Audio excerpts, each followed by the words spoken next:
I'm Max Saunders and I'm a Professor of English at King's College London, where I've curated an exhibition of works by Alfred Cohen with Sarah MacDougall of the Ben-Uri Gallery and Museum. Alfred Cohen was an American artist who came to Europe after the Second World War.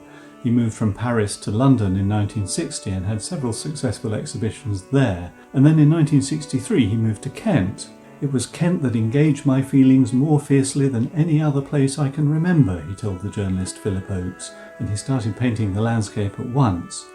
"What hit me," he said, "was an incredible feeling of privacy.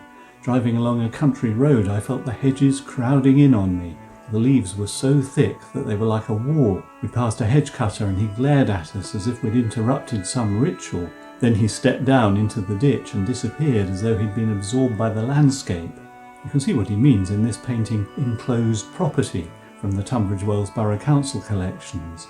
It has what looks like an oast house in the background and some other buildings, possibly a farm, in the foreground. But it's not a realist painting full of architectural or natural detail. He wants that sense of enclosure, but also the sense of a pattern made by the forms of the buildings and the shapes of the fields. 2020 is Alfred Cohen's centenary, and for the London exhibition and also the book about him, we used the subtitle Between Figuration and Abstraction, because his work has that curious quality. The pictures are always representational. You can see that they are landscapes, figures, interiors and so on, but when you look closely they deconstruct into geometric forms and patches of colour. Cohen's paintings became more heavily worked in Kent, with increased impasto, many of the effects achieved by working the paint with a palette knife. Philip Oakes explained he evolved a new style using paint like a sculptor, laying down slabs of colour, carving it with his brush, so that the fields and hedges and houses seem to be hewn from the canvas. This picture, called Near Goudhurst, where Cohen used to live, is a particularly good example.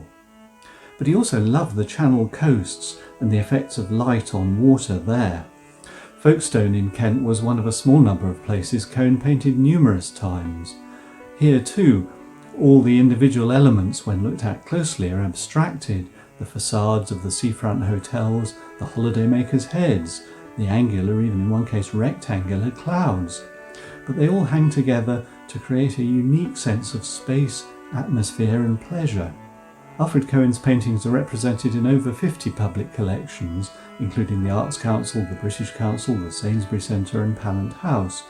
The Centenary exhibition is now online, where you can find out more about him and see the film made for the Centenary.